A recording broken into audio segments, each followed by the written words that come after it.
The good things about this Sunderland team just seem like they're taken away. It was a strange appointment. You and I sat here and said, why have they done this? It's bonkers how quickly they have regressed over 4 or 5 weeks. There hasn't been enough to indicate that this move was the right one.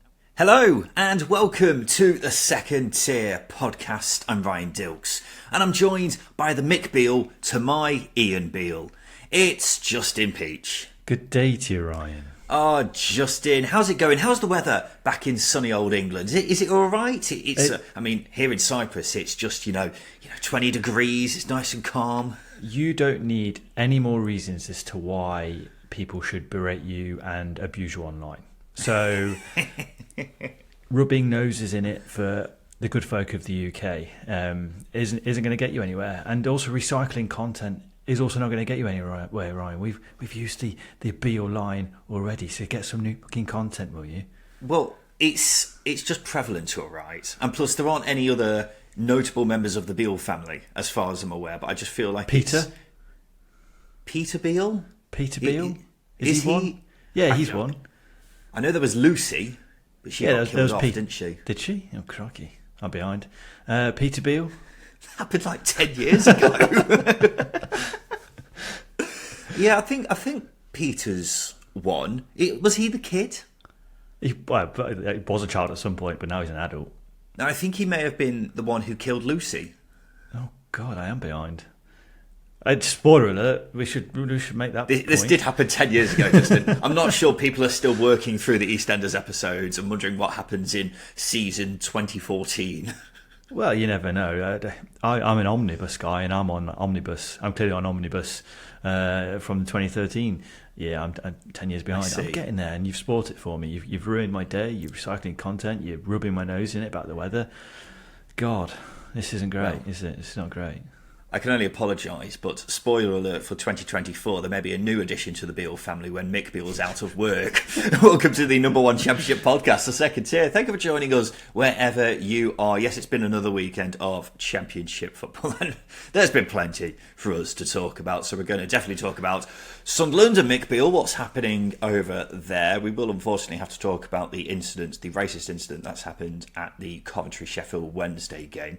We'll also talk about all the other bits of championship action that's happened over the past few days. I'm also going to have a look ahead to Leicester v Ipswich on Monday night, because that is a proper thigh rubber as it gets, as big a thigh rubber as it gets, isn't it, Justin? So we'll have a look ahead to that, as well as doing the polls and Simon Grayson's Hateful right at the end of the show. So let's kick things off with everything on Friday night, and the pressure was cranked up even higher on Mick Beale as Sunderland lost again, this time in a 1-0 defeat at home to Hull. Third loss in a row for Sunderland, and the boos after this were absolutely deafening. And he's only been there for 7 games, Justin, but as the games go by, it genuinely looks as if Mick Beale may get sacked. Well, according to Fan Power, yes, that is the overriding emotion and feeling. And look, if Sunderland were on this run of form with, say, Tony Mowbray or another manager, I think fans will be quite happy to let it slide. But the fact that it is Mick Beale, it just amplifies the noise, the anger even more. And I mean, rightly so, they took a risk appointing a man who walked away from a club in QPR that he just joined, literally weeks after say he won't leave. He said in an interview he won't leave after rejecting Wolves, and oversaw a horrendous recruitment strategy at Rangers, took them backwards, regressed them. And I think one of the things that I'd never appreciated before in the context of this appointment is a lot of Sunderland fans also follow Rangers. I wouldn't say they're Rangers supporters, but they follow Rangers, and they have an affinity to the club. So they're well aware of Mick Beale and his qualities as a coach and a manager and a charismatic person. So clearly they knew a lot more about this appointment than most supporters would at any other club. And as I say, the good things about this Sunderland team just seem like they're taken away. There's a lack of fearlessness. They're not as free-flowing. They're not as incisive. Where's it all gone? Where's it gone? I think that's the question. What's Mick Beale done with it? It's bonkers how quickly they have regressed over 4 or 5 weeks. Yeah, well, it doesn't help when Liam Rosenior is saying after the game that was our worst performance of the season and we still won. I don't think Mick Beale would have thanked him for saying that, but the response from the Sunderland fans tells its own story, doesn't it? The Wise Men Say podcast, which is a Sunderland podcast, they did a poll on whether Mick Beale should be sacked. 92% said yes. 9 in 10 Sunderland fans think he should go already, Justin. But this says a lot about the complete and utter disconnect between the club hierarchy and the supporters to this appointment, because it was a strange appointment. You and I sat here and said, why have they done this? Sunderland fans responded with outrage, and there hasn't been enough to indicate that this move was the right one, and we haven't seen anything that shows why Sunderland thought he was the right man for the job.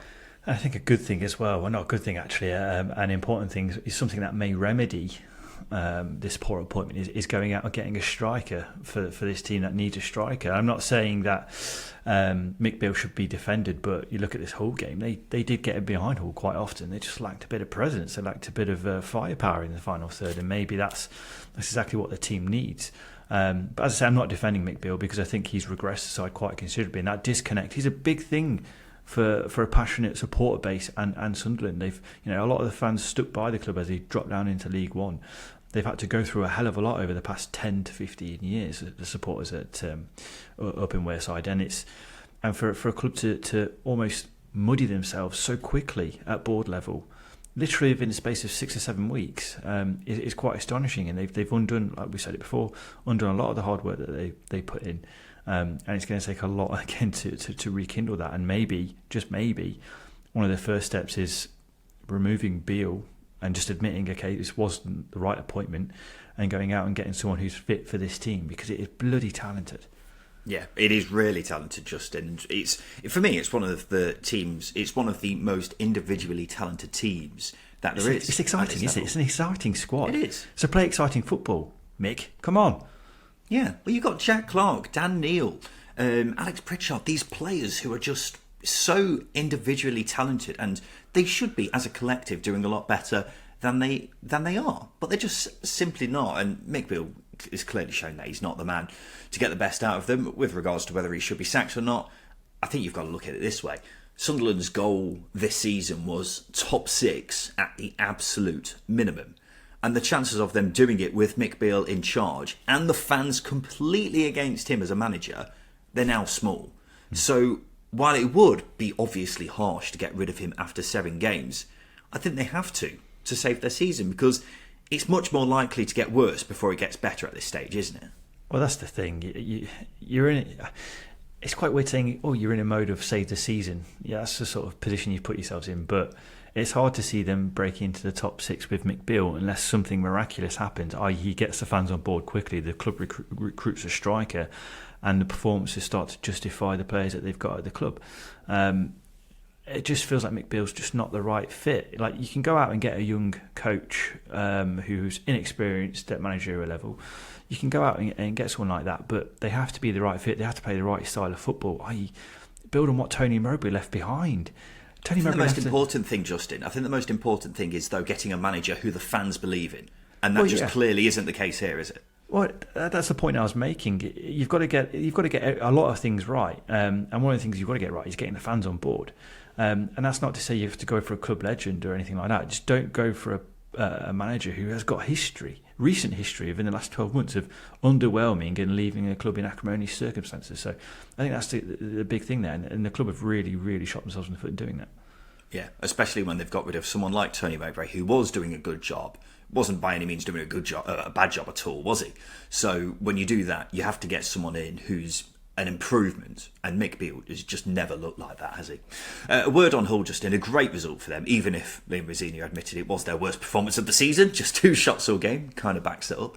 It was actually only their second win in 8, but they are still 7th despite that, just a point off the top 6, and you feel as if this victory over Sunderland could be huge for their playoff hopes. It needs to be, because looking at their recent results, 6 defeats in 10 isn't exactly playoff form, and performances perhaps haven't been where they need to be to get to that. It's been a bit of a rough festive period for them, and And perhaps as well, they've probably created more in previous games, in those games that they've lost, and not come away with anything. And they go to Sunderland, don't create anything, barely create anything, and you come away with a win. And it's it's an important habit to create when you're pushing for the top six in winning, not playing well. But it's not a good habit to not play well. So I think the big thing is they've got a win, they've got a clean sheet, but they do need to improve their performances. They really do. But I think a lot will depend on what they do in the final days of the transfer window. Of course, Fabio Carvalho has come in, which is a huge move, as we know. Croatian goalkeeper Ivor Pandor has joined Fortuna Sittard in Holland this week as well. So that's another position they can tick off the shopping list. Reports say they still want a left-back, winger and a striker. Callum Styles of Barnsley has been linked, so he would be in fact, I think he'd be a great addition at left-back if that were to happen. So we'll wait and see with the other positions, but it's undoubtedly shaping up to be an exciting last few days of the window, because we expect them to be busy, and the ambition that they've shown so far is really admirable. And it's undoubtedly going to be an exciting second half of the season for Hugs. They're still well in touch with the playoffs, aren't they? And they've arguably got not even arguably, they've definitely got a stronger squad than they had at the first half of the season, haven't they? So, yeah, all thumbs up from us, isn't it? Southampton have gone second in the Championship. It's after winning 3-1 away at Swansea in the Russell Martin derby. 21 games unbeaten in all competitions now for Southampton, the longest run in the club's history. And if they were to avoid defeat in their next 3 league games, they'd have the third longest unbeaten run in Championship history. Southampton, Justin, are looking and playing like a top 2 side, aren't they? They are, they really are. I mean, I told you, I said a few weeks back, but you've been so busy and distracted pumping up the jack to replace your tyre on your tractor with your Ipswich tractor, going up tractor, that you've completely forgotten about Southampton. And in that period, and in that process, Matt Letizia, Ricky Lambert and I have put on our tinfoil hats and we've been doing the conga all the way up, or have we? So I think the way they've been, cliche, but marching on, has been admirable. It's been admirable, and setting a new club record of 21 games unbeaten, I think, is an incredible feat, because, as I've described in the past, the performances in August and September just weren't sustainable. 21 games later, they're unbeaten, and now one of the favourites for the top 2. It is a turnaround for the ages. Yeah, well, it has been a turnaround for the ages. They have really come on leaps and bounds in the last month and a bit. And before, they were looking like they were destined to finish 4th, but they've got progressively better and better since then. Because before, what they were doing was just winning games, or, getting out a draw from it, grinding out a draw, and not really impressing too much. Well, you had the likes of Leicester, of course, miles and away the best team in the league.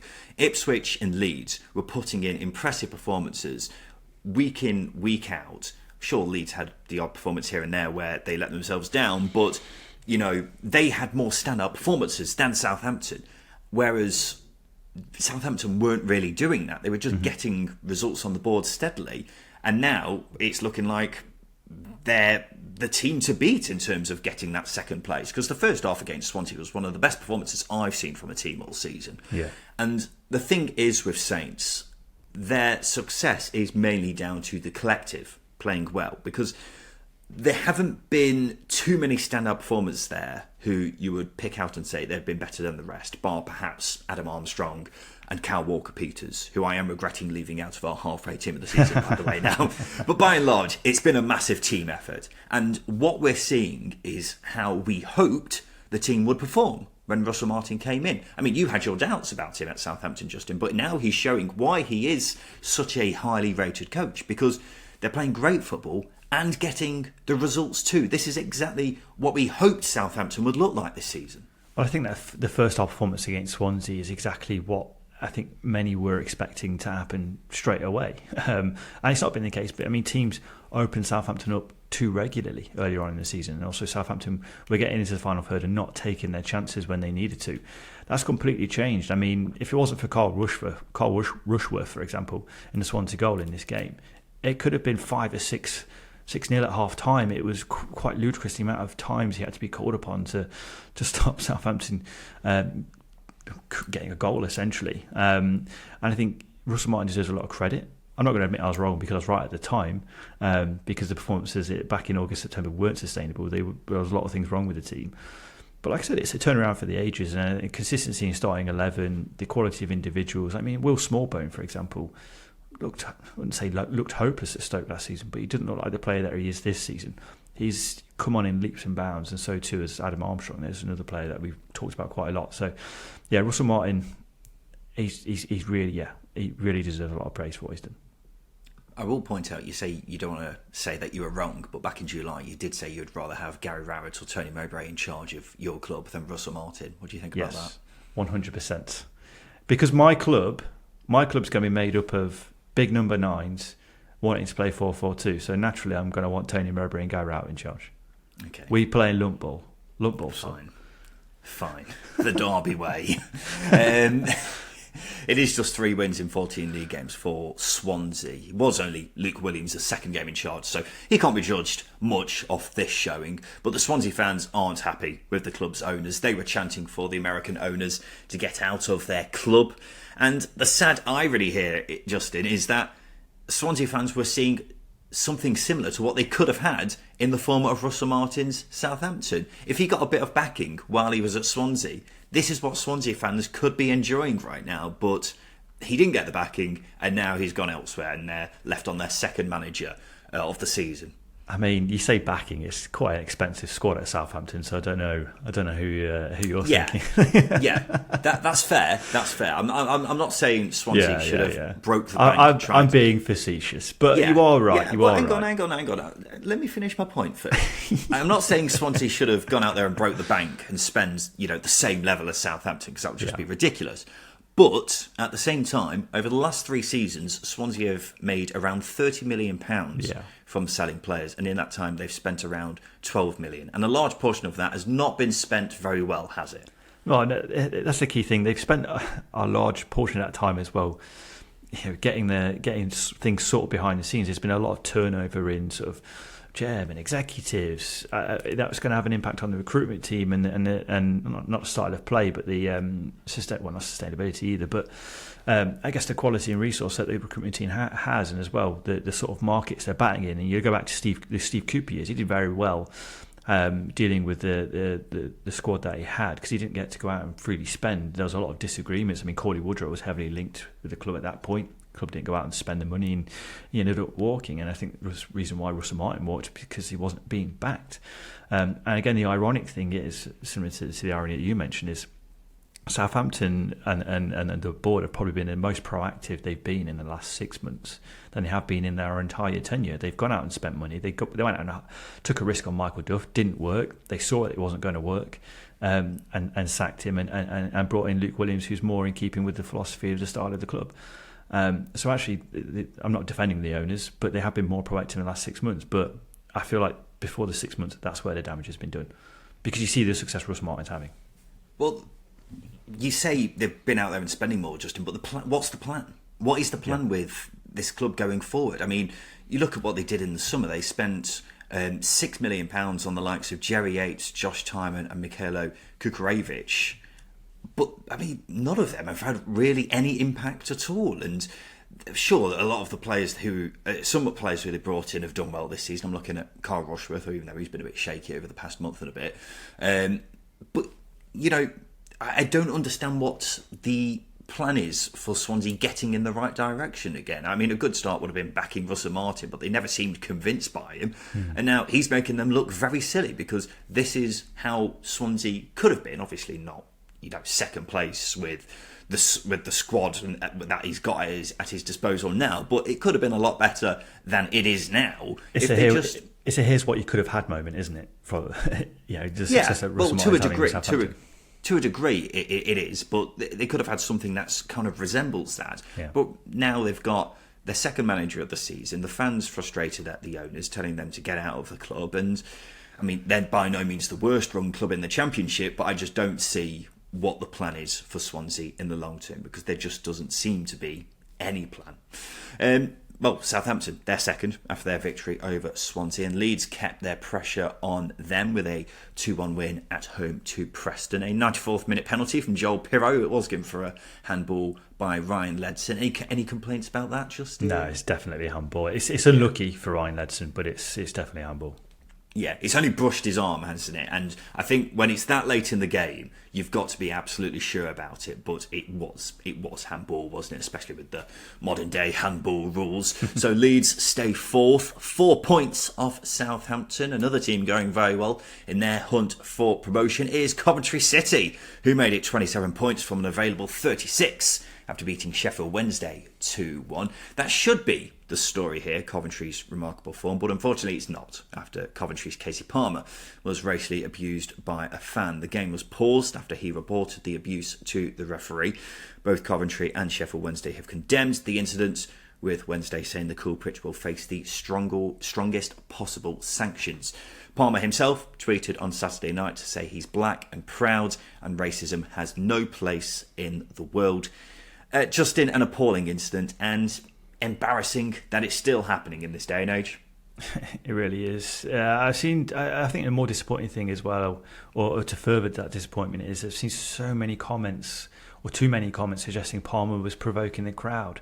But that's no justification to racially abuse a footballer, nor is it justification to suggest he deserves to be racially abused either. It's a football match. It's a bloody football match. It's not a life or death situation. Even so, you can't dehumanise someone based on the colour of their skin.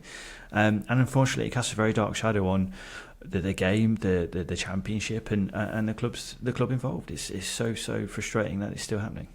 Yeah, and I saw those exact same comments from you, from people trying to justify it, Justin. And if you think that's any sort of justification, then you're simply an absolute moron. It's an appalling incident, and he's been caught red-handed as well, the person who did it, which I'm glad has happened, because it will make him very easy to identify and convict, and I hope he gets the book thrown at him, banned from football for life, and that'll be one less racist idiot in football.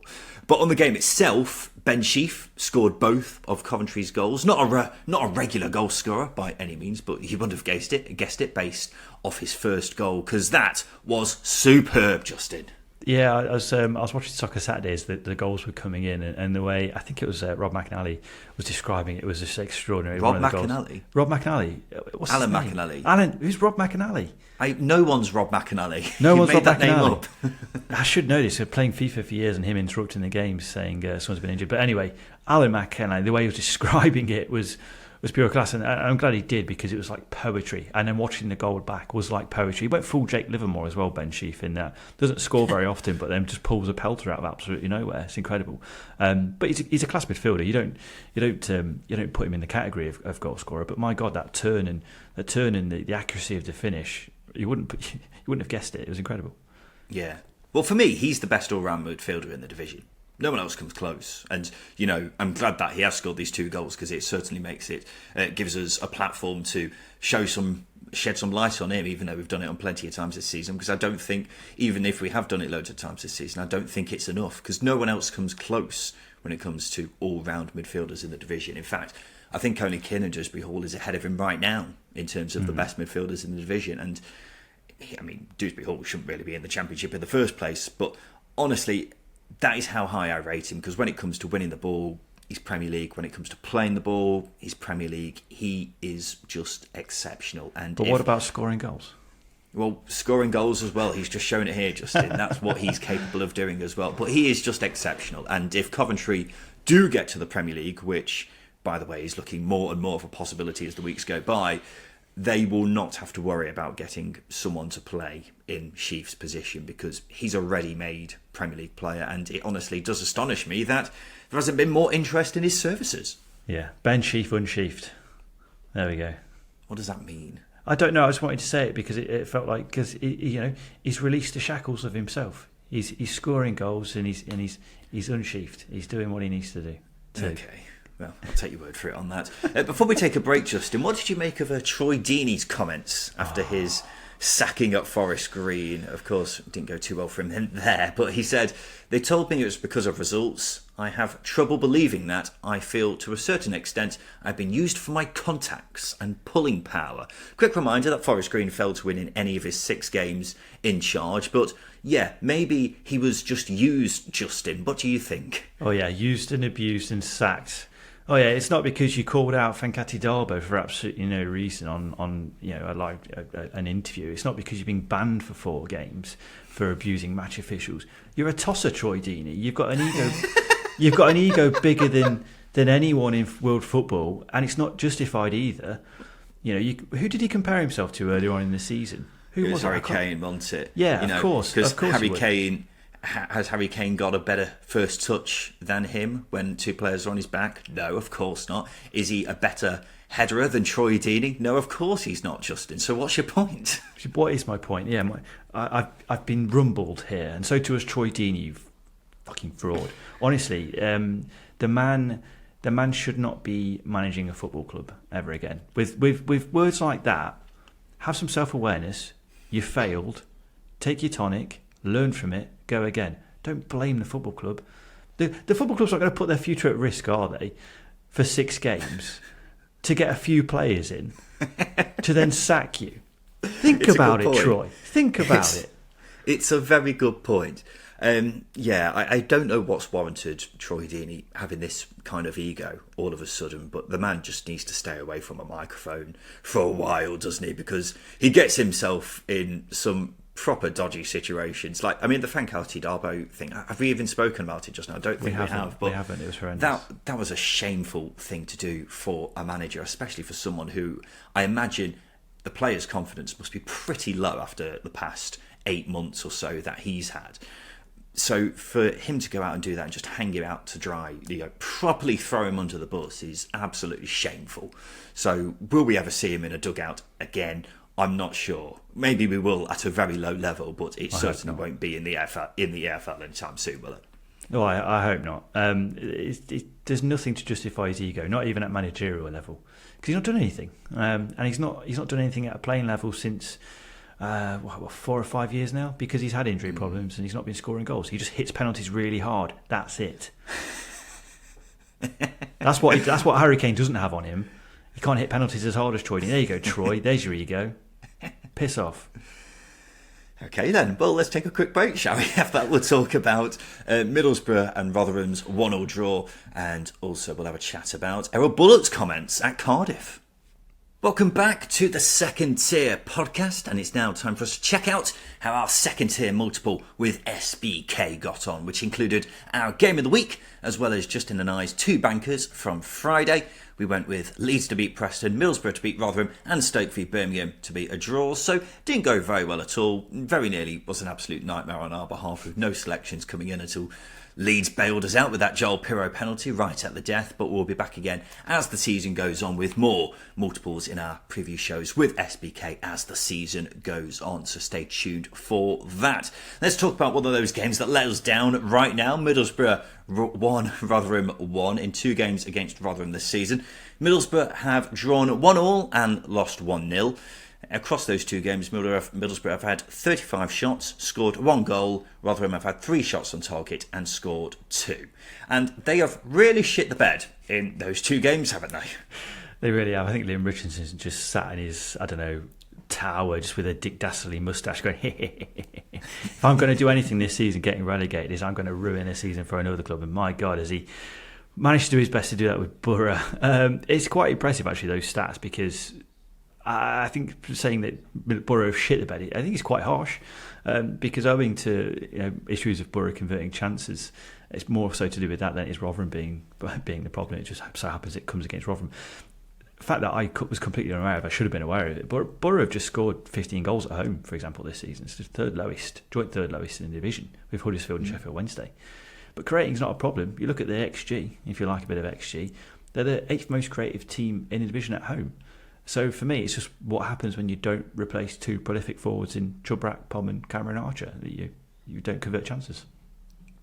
Well, it certainly helps converting chances, doesn't it? But I think this game is a prime example of why they need an excellent last few days of the transfer window if they are going to get in the top 6. Because, look, Coventry are absolutely flying right now. West Brom have, by and large, been the most consistent side outside of the top 4, and Hull are looking to have a real go of it this window as well. When Middlesbrough seem like they're 3 or 4 players short at the moment, mainly going forwards, they have been linked with plenty of players. So we should expect them to be active. It's just about whether they can get that business over the line. But they will be absolutely kicking themselves if it comes to the end of the season and they miss out on the playoffs by 5 points or less, because they will look back at those 2 games against Rotherham and say, well, those were two games that we unquestionably should have won. That's what I mean. And Liam Richardson at the end of the season is going to be sat in his tower, twiddling his moustache, saying, that's what it's going to be. Because they should have won. And sometimes it's football. I mean, you score with a cross in the reverse fixture with Cohen Bramall, and then Victor Hansen masterclass, and then you create as many chances or have as many shots on goal as you do, and you don't take them. Sadly, you don't deserve to be in the top six. As simple as that. It's going to be an opportunity missed, but they've missed a lot of opportunities to miss the big opportunity, if that makes sense. And it pays to put chances away. It certainly does. And will Borough bring in that man who will put the chances away? We'll find out in the final few days of the transfer window. But they potentially could lose players as well. One of them might be Morgan Rogers, who's rather bizarrely been attracting great interest from Aston Villa. And Justin, I don't know about you, I don't understand this at all. Have Villa been watching a different player this season?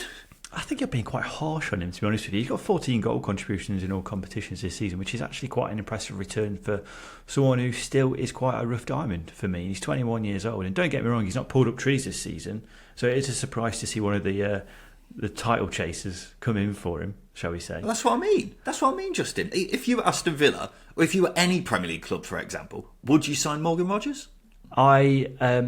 If I'm a football club who's trying to do business a little bit different to the other top clubs, i.e. not spend a boatload of money on 25-year-olds who are going to cost a lot of money, if I'm going to spend my money anyway, it's going to be on a player who's quite a rough diamond, fits a similar profile to someone like Ollie Watkins, and he's someone who I can probably turn into Ollie Watkins in the future. You are really going on a stretch here, aren't you? Yeah, but it's true though, isn't it? It's true because from a profile point of view, he's quite similar to Ollie Watkins. He can play in off the left, he can play as a central player, he's quite versatile. He just hasn't had many games. I think that's the key thing. He's 21 years old and he's not played as many games as he probably should have by now.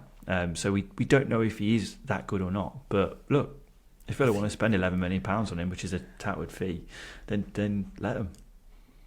Are you being serious? You're trying to justify that fee for Morgan Rogers, who's just not really done much at all this season. I think it is worth remembering he is 21 and he still has loads of potential, so he's not a lost cause by any means. And it was only 3 years ago that he was playing in the same Lincoln side as Brennan Johnson and arguably outperforming him when he came in anyway. But since then he's had 2 loan spells in the Championship, not pulled up any trees there, and then he moved to Middlesbrough in the summer, just gone for what's thought to be around £1 million. So you'd have thought if Villa are after him, he must have been playing exceptionally well, but he hasn't. He hasn't stood out to me at all this season. Middlesbrough haven't been great going forwards, but I wouldn't say he's even been their best attacker. The only thing I can think of here is, are they mixing Morgan Rogers up with Morgan Whittaker? Because it would make a lot more sense if that was the case. And the other thing is, I find the move even more puzzling when Villa had Jayden Philogene and Cameron Archer on their books less than 6 months ago, who for me are much more talented players and are certainly much more proven at this level. So I just can't get my head around this. And it's one of the most random transfer sagas I've ever seen for a Championship player. But if you are Steve Gibson, for example, you're saying, actually, yeah, go on in. Because you can say you just turned £1 million into £10+ million in the space of 6 months. And not only that, but it's also a kudos to Michael Carrick and the manager you got there.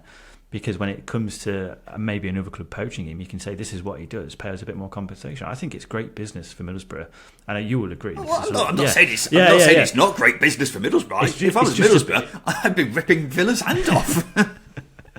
Give us the pen and your hand, please. But yeah, it is a strange one. It's come out of nowhere, but like I said, I think profile-wise, he fits somewhat similar to Ollie Watkins, and that's maybe where their thinking is. Whereas Jayden Philogene wanted first-team football, Cameron Archer needed first-team football, and they got a decent fee for him, and they've got buyback clauses on both of those players. So I think that's where those two transfers sit in relation to this one. And they might do the same with Morgan Rogers in a year's time. We don't know. I just cannot understand it at all. And even if he does go, I'd be very surprised if he plays any football, really.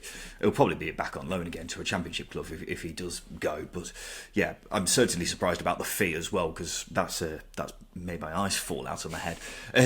On Rotherham, by the way, this was just their 4th point on the road this season, so they'll definitely take that considering how abysmal their away form has been. Plymouth got their first league win under Ian Foster by beating Cardiff 3-1. By the way, they've scored more goals at home this season than any other side in the Championship. Just think about their budget compared to the likes of Leicester, Southampton, Leeds for a sec. What a stat that is from a Plymouth perspective. But they're up to 15th now after this result, despite fears from some on this podcast that they could be in a relegation battle after Ian Foster's appointment. So he's very happy, is old Ian. Someone who's not very happy at all is Cardiff boss Errol Bullard. He's been calling for the club to make signings for weeks now. And then after the game, he said, I have to maybe make a decision for myself on how my future will go with the club, because I came here to change some things in a positive way. From my side, I can tell you some things have to change. If not, it is not possible to continue like that. And when asked what has to change, he said everything. So it sounds as if, Justin, he could walk if he isn't happy with the final week and a bit of the transfer window. Could have told you this, Errol. We could have told you this 8 months ago when you got appointed. We knew this. Cardiff don't change overnight. They've been a terribly run club for a long time. So surely you would have known, you'd have had some context coming to the job. Obviously they had the transfer embargo, which didn't help things, and they've been running a tight ship for a very long time. They're not going to change in a January transfer window. And I'm not criticising you, but I do agree with you. There needs to be a lot of changes at Cardiff, but some foresight needs to be brought in here. You wanting the club to go out and spend excessively, not excessively, but spend in January, where transfer values are amplified and tripled and quadrupled. Players are more expensive than what they would be in the summer.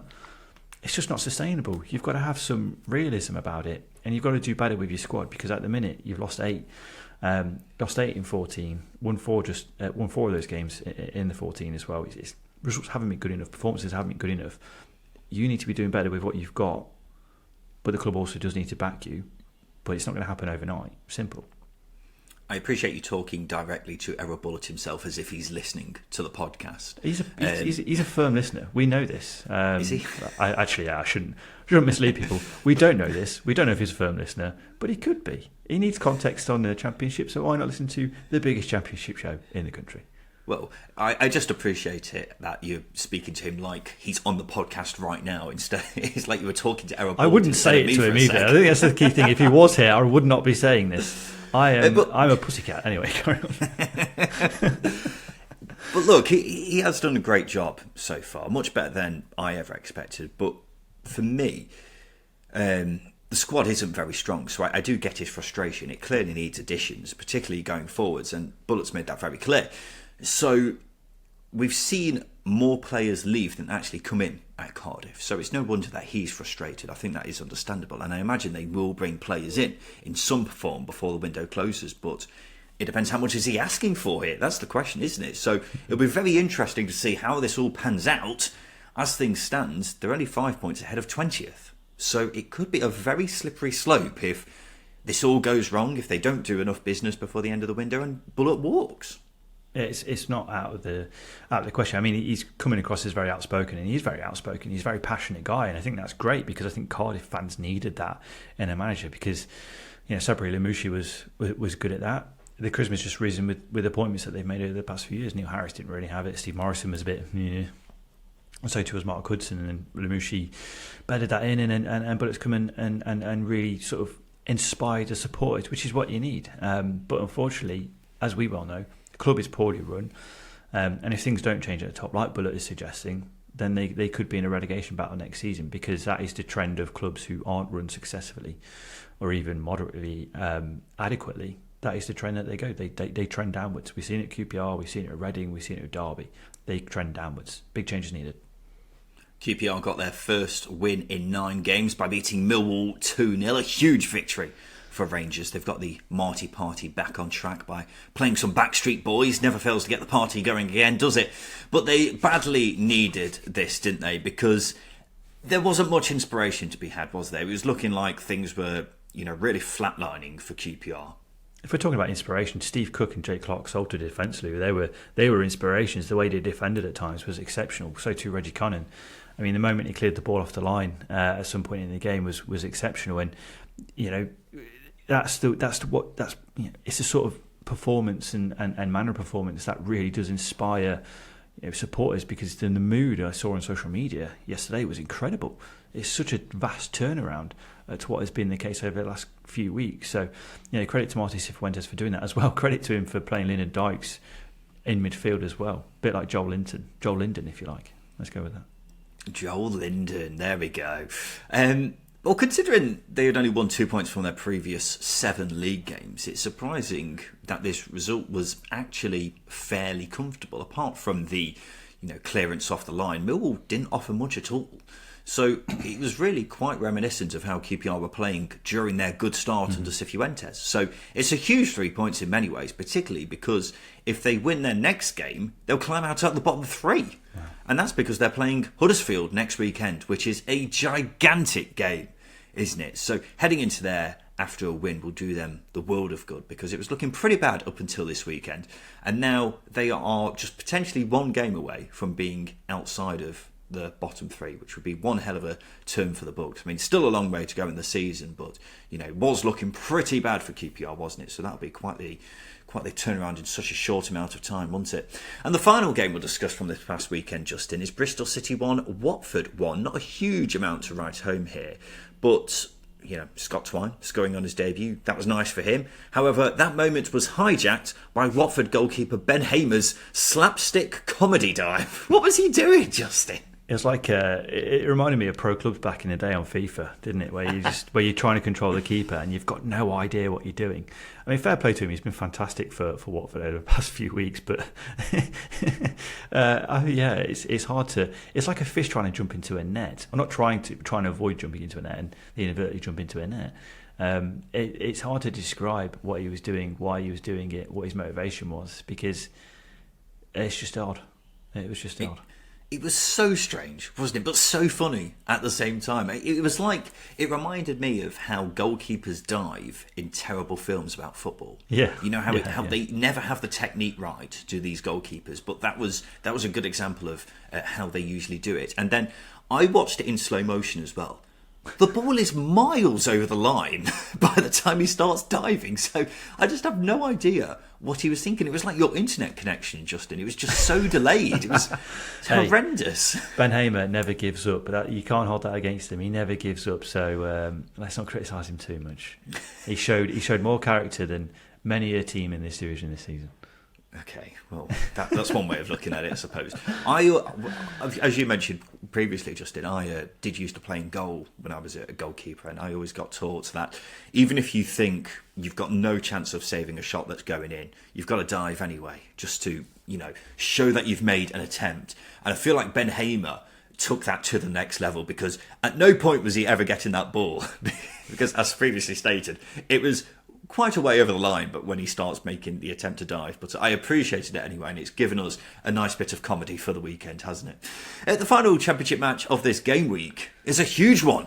It's the clash on Monday night between Leicester and Ipswich, the two teams who have been first and second for the majority of the season, so it doesn't get much bigger than this, really, does it? And I don't know about you, Justin, I'm heading into this one thinking, if I was an Ipswich fan, I would be very happy with a point. Do you think that's fair? Yeah, absolutely. I'm just looking at the table now, and they are level on points with Southampton, who've gone into 6th, and Southampton now have got a better goal difference than them. And obviously, if they get a point, they eclipse Southampton and go back into the top 2, which is big for morale. It's big for confidence as well. So getting a point against Leicester, who have won 21 games this season out of 27, would be an incredible feat, especially with the players that Ipswich have got available to them. They are lacking numbers and they are lacking form, so it's going to be a big ask going or playing Leicester and getting a win. So you take a draw and hope for a win. I think that's the mentality you go into that game with. Yeah, and the thing is as well, Ipswich's away form hasn't been great this season, has it? Well, certainly not in comparison to their home form, which has been absolutely divine all season. So if they manage to get a point and anything else is a bonus at Leicester, then that is just huge for them, isn't it? Yeah. And as you say, gives them that point advantage over Southampton, and then hopefully a bit further down the line they can get that striker in and then have a good crack at actually finishing in the top 2 for the remainder of the season. So that's how I would certainly be heading into it as an Ipswich fan. They are coming up against one of the best teams we've ever seen at Championship history. So with that being said, I mean, even if they weren't, the team that has been just above them for most of the season, I think you still got to take it without the context and just say, look, anything from this is a massive, massive result. And plus, Leicester are fantastic at home, aren't they, Justin? Yeah, they are. I think the only thing that Ipswich can hope is they capitalise on Leicester's usual sluggishness in the first half. If they can go out and get a goal and make the crowd nervy, and then defend resolutely in the second half, then maybe they can bring something away from it. But yeah, Leicester are an incredible side at this level. We know that. They're incredible at home. They score a lot of late goals as well. So it's going to be a tough fixture for Ipswich. But again, like Coventry last week, if they can go and get a result, it will be a result that makes the rest of the division stand up and go, right, we're still taking you seriously. Yeah, and maybe they'll look at that Coventry game and say, this is how you harm Leicester.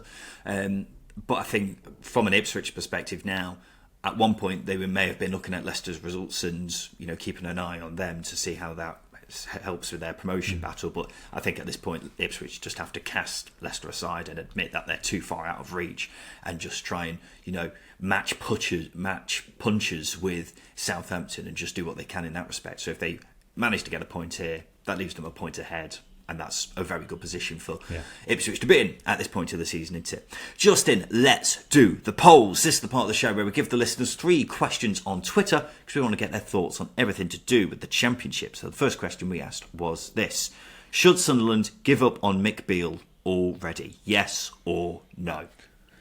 Yes, they have to. It's a doomed romance. It needs to end.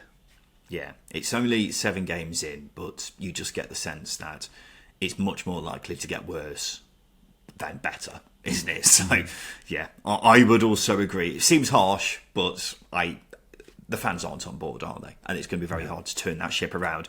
So 67% of people agree with us. 33% said no on that front. Another manager-themed question for you here, Justin. Who would you rather have in charge of your club? Enzo Maresca or Russell Martin? I think Russell Martin. I think he's got more. There's more behind him. We know what he can do with teams in the Championship, whereas Maresca's still raw. He's got a very good squad, whereas Russell Martin's done okay at MK Dons. He's done well with the circumstances at Swansea, and he's gone in at Southampton, and he's said, I can do it at Southampton with bigger resources as well. Whereas Maresca's gone into a very good team, done exactly what you expected of him, and that's it. So for me, it's Russell Martin, and the hair as well. Well, he has got very nice hair, we'll give you that. 53% of people said Russell Martin, 47% said Enzo Maresca.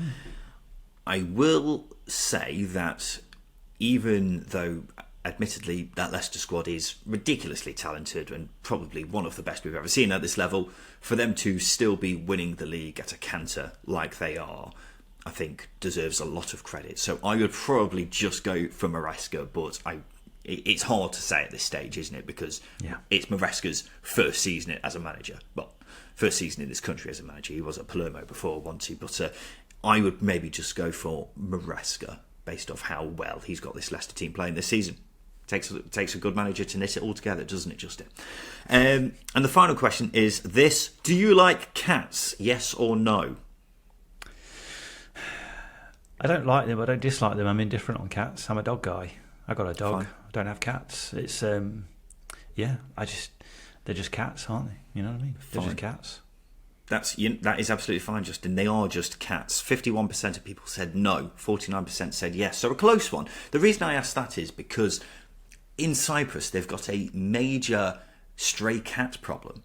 And so what happens is you go out onto the street and you'll just see cat after cat after cat. Like, for example, we did a 30-minute walk yesterday and we saw, I think, 20 cats in that time, just randomly strolling around the streets. And they've got so many signs as well in Cyprus saying, do not feed the cats. That's how much of an issue it is here, Justin. I don't know what your thoughts are on that. Is it an issue, or do you think it's an issue? Are these cats happy? No, it's a major issue here. The cats, some of them looked a bit skinny, and I saw quite a few in bins and what have you. But it just got me thinking about. Yeah, not like like dustbins, and they were hunting for stuff. That kind of thing. Oh fucking hell! I thought you meant Jesus. People weren't putting them in bins. That took a turn. Jesus, Ryan. But I was looking at a lot of them and just thinking, oh, this is quite sad. And if anyone wants a cat, then Cyprus is clearly the place to go. I've got nothing to add. Go to Cyprus for a cat, guys. Good stuff. Now it's time for this. Hi, Simon, Grayson here.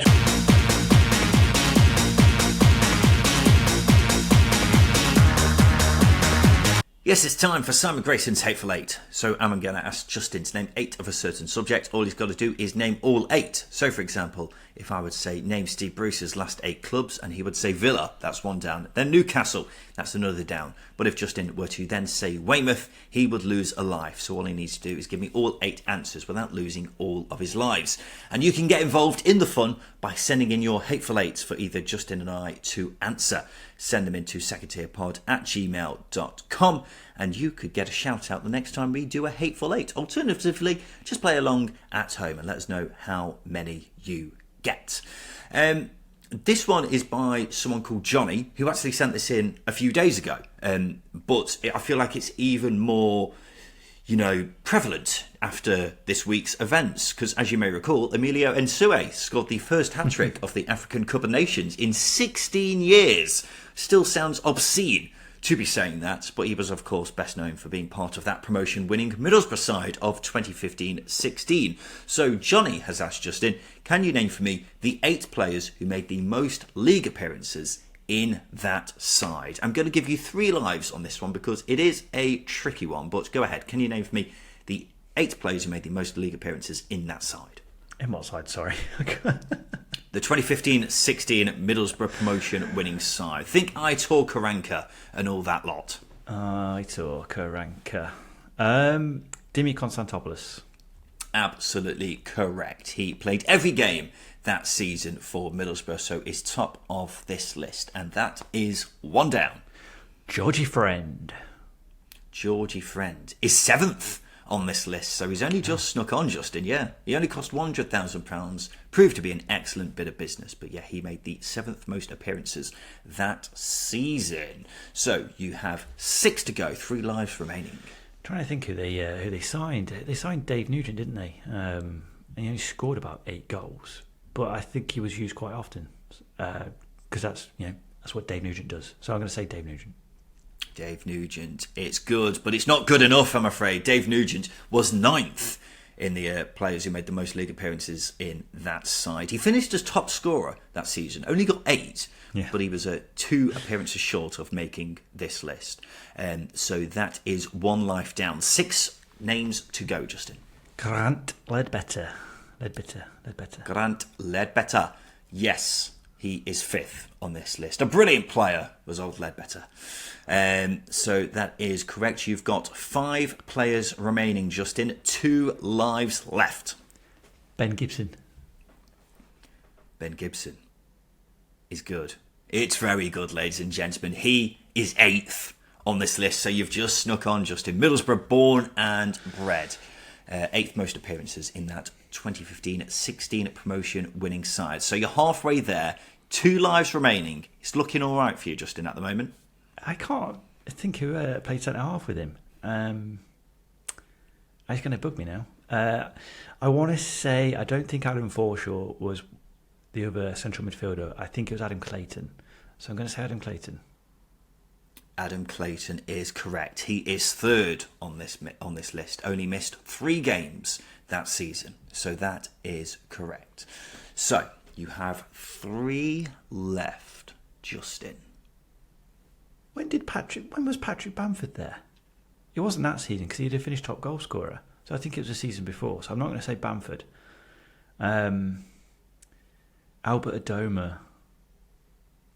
Albert Adoma is very good. The ageless Uncle Albert made the 4th most appearances that season. He started the fewest games on this list, but made a few appearances off the bench. So he is 4th. That means you've got 2 remaining, Justin Peach. You say Nugent wasn't on the list? Yes. Kike. Kike is also not on the Who did list. they play up front? So that is another life down, I'm afraid. I haven't even written how many appearances Kike made in that team because he's quite a way off being on this list. So that is another life down, Justin, meaning you've only got 2 left. Do you want a hint? No. Are you sure? Daniel Ayala. Are you sure you don't want a hint? Fine. I did mention one of these players in the intro to this question. Great, I can't remember. Who scored the hat-trick in the African Cup of Nations? Oh, Emilio Nsue. Exactly, Justin. I'd never have said him. I'd never have said him because he wasn't fantastic. Oh my God, as if he's on there. He made the 6 most appearances that season. He's the reason why we asked this question, and I'm glad Justin got there eventually with that one. You've got one player left, Justin, and he's the player who made the 2nd most appearances that season. Yes. It's got to be Daniel Ayala, hasn't it? Surely. Daniel Ayala. That's Justin's final guess here, ladies and gentlemen. And he made the 10th most appearances that season. The player you were looking for, Justin, and I think you're probably going to kick yourself with this one. He only missed 1 game all season. It was Stuart Downing. I completely forgot he had that spell. Yeah, that's fair. I couldn't think of any wide players apart from Adoma. And Downing, his second spell just completely passed me by because he didn't really do a lot.